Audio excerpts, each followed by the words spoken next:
Dan pada malam ni kita akan sambung lagi pada muka surat yang ke-125. Muka surat 125 insya-Allah. Baik. Khianat itu amatlah buruk pada semua perkara, dan sebahagian perkara khianat itu lebih jelek dari yang lain. Tidaklah seseorang yang mengkhianati kamu dalam bab harta itu sama seperti mereka yang mengkhianati kepercayaan kamu terhadap keluarga, harta dan melakukan dosa besar. Tuan-tuan, khianat ni kadang-kadang kita pun tak tahu nak cakap macam mana, tuan. Sebab disebutkan di sini, tuan-tuan, untuk yang nama dia khianat memang satu perkara yang sangat buruk. Cuba dalam khianat ni pun dia ada tingkat-tingkat dia. Ada khianat yang paling berat, ada khianat yang sederhana, ada khianat yang ringan. Disebut di sini, tuan-tuan, kalau kita dikhianati dalam bab harta itu, tidaklah sama seperti mana orang yang khianat kepercayaan kita terhadap keluarga, harta dan melakukan dosa besar. Tuan-tuan, contohlah kata contoh, kita ni ada anak-anak. Moga-moga Allah Ta'ala pelihara iman anak-anak kita semua insya-Allah. Kan, tiba-tiba dalam kita duk didik anak-anak, kita duk kepung, kita duk jaga, kita ajak mereka tentang hukum hakam, kita berat tegas tentang amal ibadat. Tiba-tiba ada di kalangan orang yang kita sayang tu, tuan-tuan, dia mengkhianati kepercayaan kita. Dia melakukan dosa maksiat yang besar di belakang kita. Yang mana mungkin sampai tahap benda bila kita dengar pun, tuan-tuan, hancur hati kita, tuan-tuan. Contohlah kata sampai tahap berzina dan sebagainya. Kalau kata benda tu berlaku, apa perasaan kita, tuan-tuan? Di hadapan kita, orang yang kita percaya ni dia cukup baik. Dia boleh dalam keadaan kita tengok dia ni, kita tak sangka dia boleh buat benda yang buruk macam ni di belakang kita, tuan-tuan. Dia boleh menyebabkan seseorang hilang kepercayaan, tawak hati, tuan-tuan. Rumah tangga boleh hancur berkecai disebabkan khianat dan hilang kepercayaan. Benda tu lah yang banyak berlaku hari ni sekarang, tuan-tuan.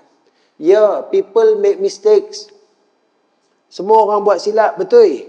Tapi ada keadaan kesilapan tu, tuan-tuan, satu benda yang orang boleh maafkan, tapi orang tak boleh lupakan. Forgive but not forget. Banyak pula orang putih benda ni. Orang boleh maafkan, tapi orang tak boleh lupakan. Kita kot dulu ada kot macam-macam orang buat kat kita, tuan-tuan. Banyak benda lah. Mungkin orang pernah bully kita, orang pernah buat kasar dengan kita yang kita rasa benda tu geram. Tapi lah ni dah lupa dah. Ada tak satu dua benda yang dalam hidup kita sampailah kita ingat? Biasanya kalau benda tu kita ingat, tuan-tuan, itu adalah benda yang terberat yang kita pernah kena.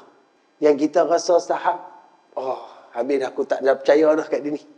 Biasanya benda yang khianat terbesar ni kita akan ingat, tuan. Dia akan memberi kesan. Kesan dia dalam kehidupan kita. Fizikal, mental, emosi, perwatakan. Ada orang disebabkan khianat, tuan-tuan, daripada seorang yang periang berubah menjadi seorang yang pendiam. Daripada seorang yang ceria, tukar terus-terus jadi senyap sunyi, tak mau bicara dengan orang. Terus duduk seorang-seorang dalam keadaan kemurungan, dalam keadaan stres. Ada orang disebabkan pengkhianatan sampai tahap hilang akal, tuan-tuan, punya terlalu memikirkan betapa sedihnya keadaan dia. Bagaimana kalau kita tengok dalam Quran contoh, tuan, Nabi Allah Yaqub alaihi salam ketika anak-anak dia mengkhianati dia, padahal ihwan Nabi Allah Yusuf alaihi salam. Sedih dia dibawa sampai ketua, tuan-tuan, sampai tahap buta mata dia. Walaupun Nabi Yaqub alaihi salam itu seorang nabi, dia juga seorang manusia yang ada perasaan. Walaupun kita tahu sifat sabar yang ada pada diri Nabi dan Rasul itu lebih tinggi berbanding kita yang sekarang ni, tuan-tuan, umat-umat biasa, manusia biasa ni, tuan-tuan, orang awam ni.